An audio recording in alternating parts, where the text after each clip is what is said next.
Queridos irmãos e irmãs, hoje nós celebramos a festa de São João Maria Vianney, o cura d'Ars, que é o patrono de todos os párocos do mundo inteiro. E, embora não seja oficial, mas ele foi como que proclamado patrono dos padres diocesanos pelos próprios padres, né? Vocês sabem que os padres, grosso modo, se dividem em duas categorias. Os padres religiosos, que pertencem a alguma ordem, que seguem uma determinada regra de um fundador. Então tem os freis, os abades, os monges, são religiosos, né?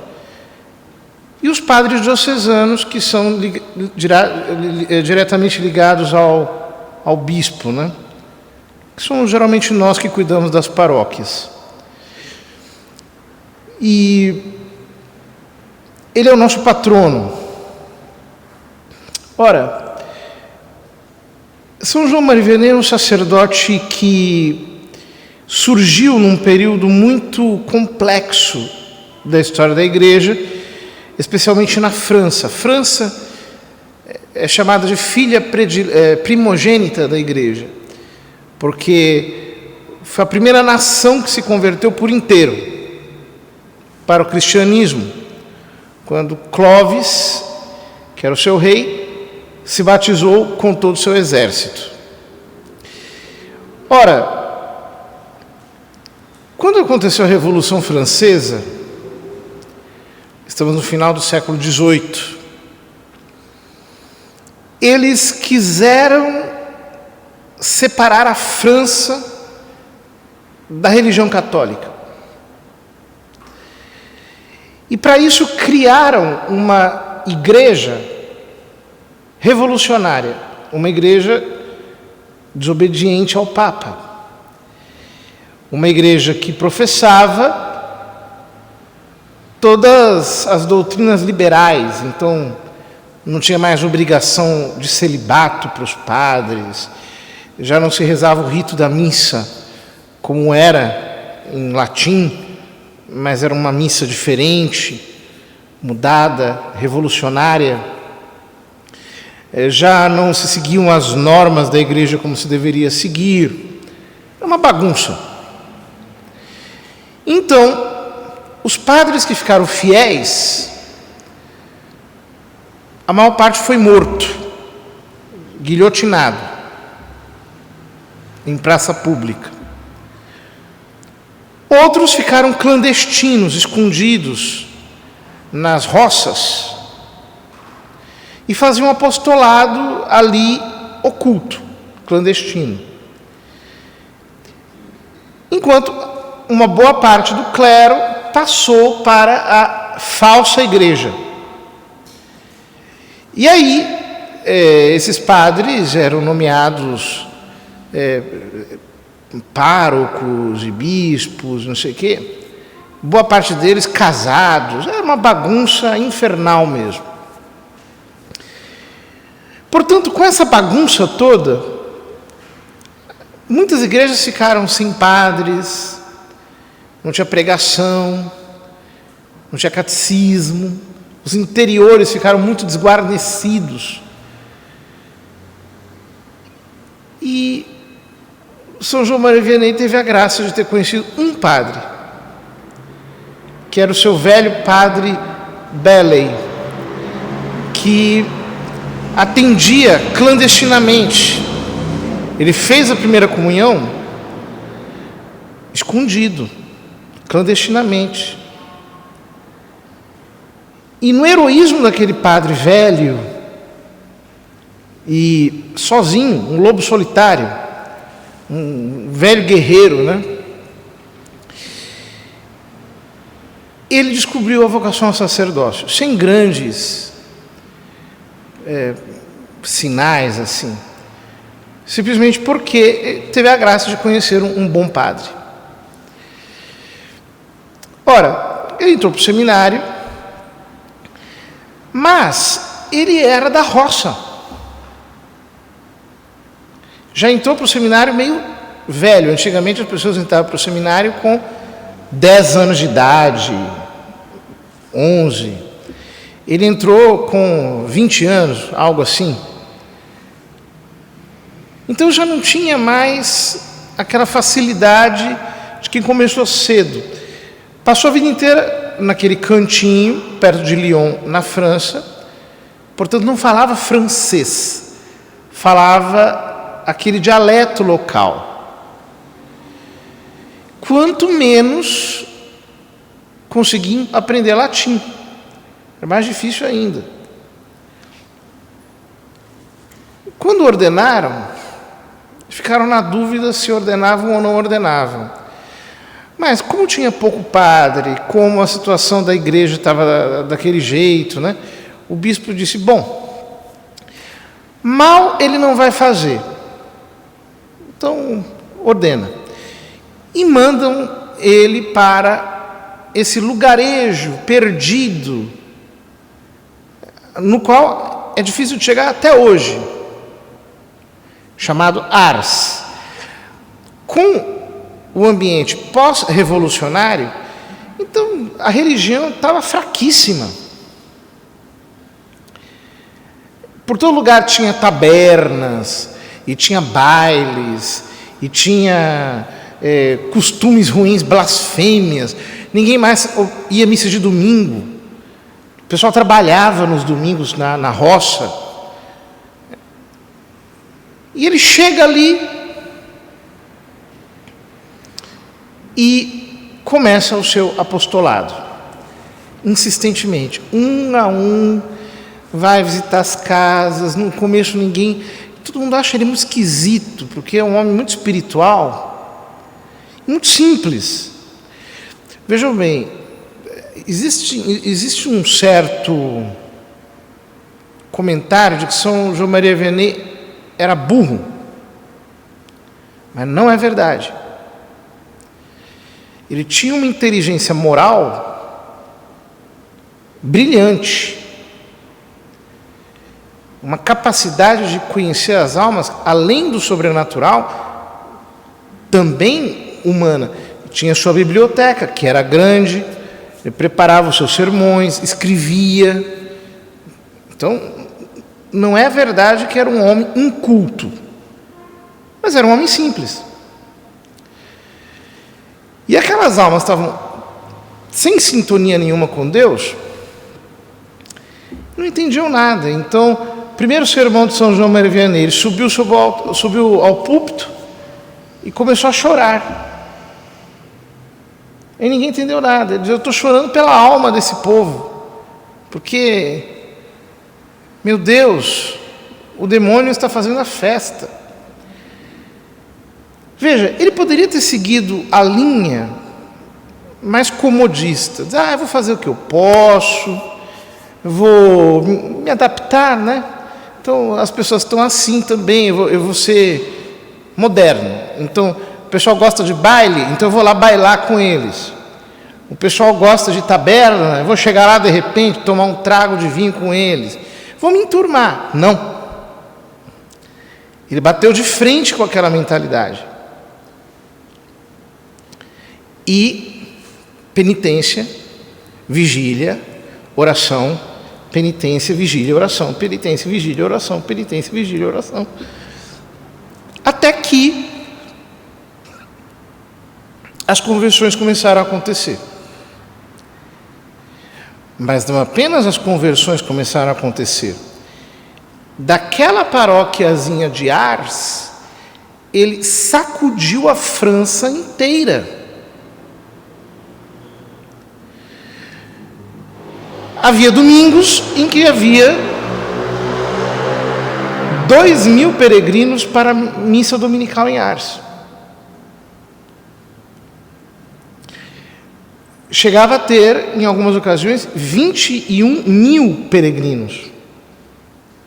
Não tinha televisão, não era que nem hoje. Não tinha rádio, não tinha nada disso. Era ele e a graça de Deus. Ou seja, o que Deus estava mostrando para a igreja através do exemplo daquele humilde pároco? Em primeiro lugar, que você não vence uma revolução se adaptando a ela, mas é se opondo. Em segundo lugar, a metodologia não é uma metodologia humana. Vamos fazer planos, vamos fazer reuniões, vamos nos articular. Não. A metodologia é sobrenatural. Oração, penitência, união com Deus. Terceiro, não adianta nós pensarmos que a solução para os problemas da sociedade, do mundo, etc., virá pelos sociólogos, pelos políticos, pelos presidentes, pelos governadores, sei lá por quem.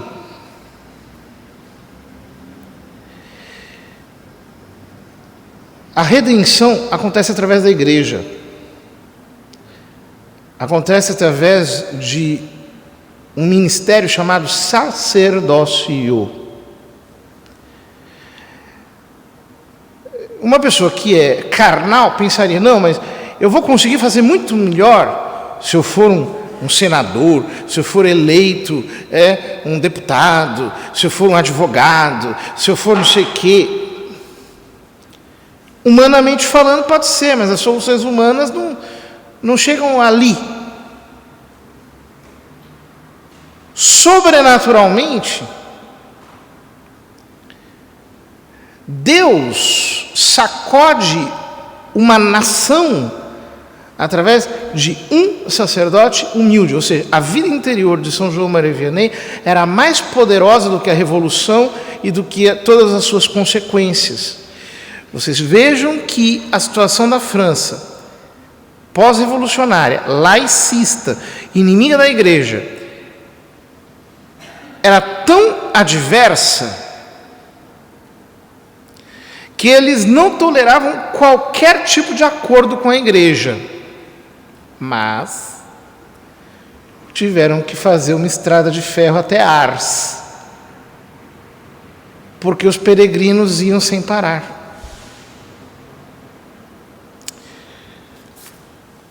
Antes de vir para mim, eu estava anotando como é que era o plano de vida do São João Maria Vianney, o dia dele. Tal como aparece no livro do Henri Guéon. Então, ele entrava na igreja para fazer oração mental, 1h da manhã.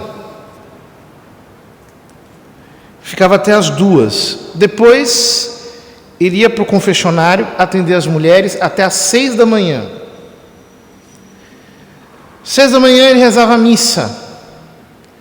Depois da missa fazia meia hora de ação de graças.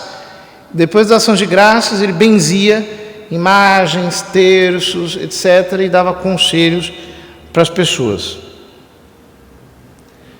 8h da manhã ele ia para o orfanato e tomava meio copo de leite, enquanto ia dando conselhos. Voltava, 8h30 da manhã, começava a confissão dos homens. Parava às 10 horas para rezar as horas menores do breviário, voltava para o confessionário e ficava até meio-dia. Alguns dias da semana, às 11 horas, ele parava para dar catecismo para as crianças.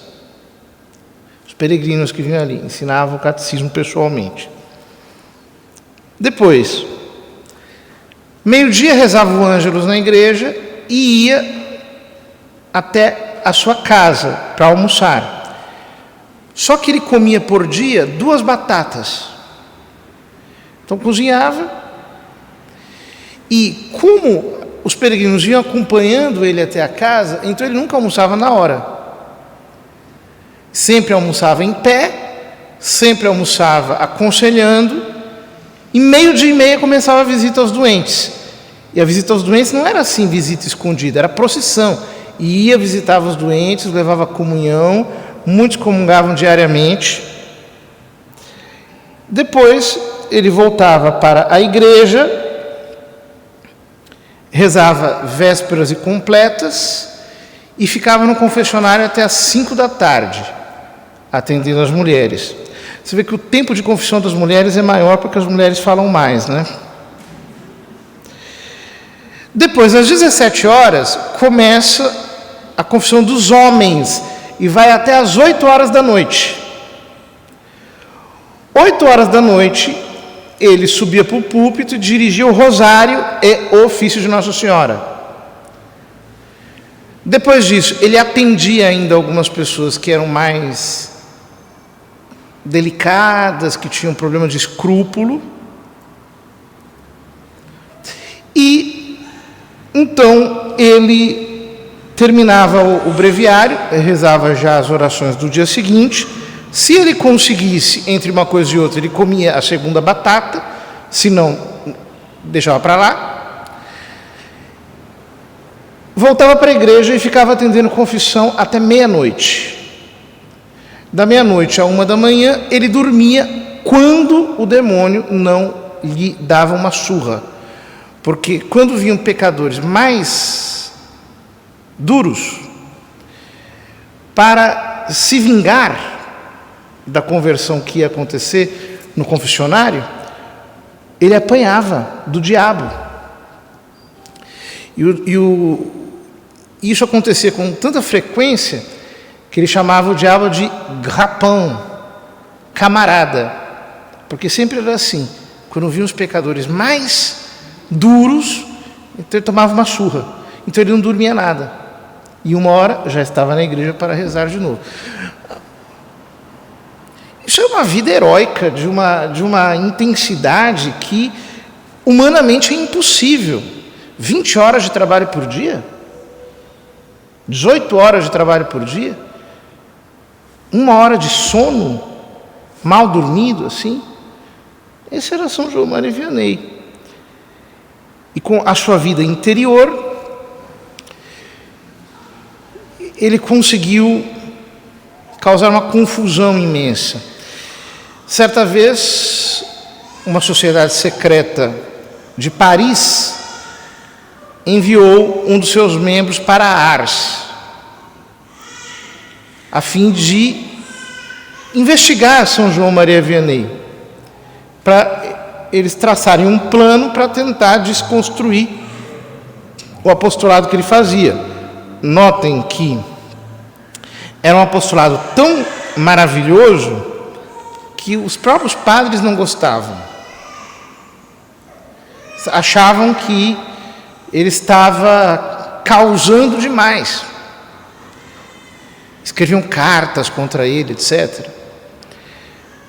Bom, quando este senhor foi até Ars, ele chegou, foi à missa,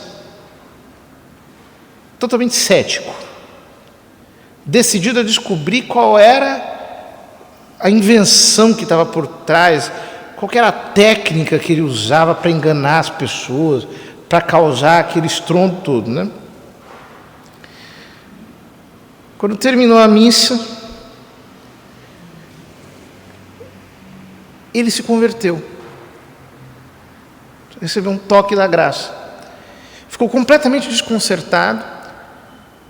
São João Maria Vianney olhou para ele, não disse palavra nenhuma, ele o seguiu, chegou ao confessionário. São João Maria Vianney disse os pecados dele, um por um.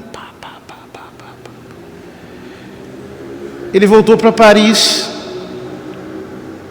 perguntaram, escuta, mas e aí, o que você viu? Ele disse, o que eu vi? Eu vi Deus num homem.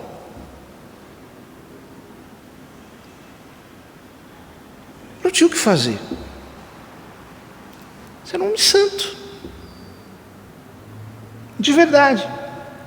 Quer dizer, uma santidade que não é fingida, que é verdadeira. Que nasceu de um coração simples, entregue ao Senhor. Portanto, queridos irmãos, nós vivemos também tempos difíceis, tempos de muita incredulidade, de muita irreligião, muita perseguição. Essa perseguição ainda não se manifesta de maneira sangrenta, mas era implacável, intolerante. O que é que pode trazer uma inversão nesse quadro? Só a santidade verdadeira. Nesses moldes de São João Benevenuto, a oração do sacrifício, da intensa dedicação a Deus. Vamos pedir ao Cura-d'Ars que interceda por nós, para que nós sejamos assim, conforme o coração de Deus, né? E não nos enganemos com as vaidades desse mundo, nem com essas supostas invencionices modernas, que isso não serve para nada. Para nada. A única coisa que realmente serve é a união com Deus. É isso que pode transformar o mundo.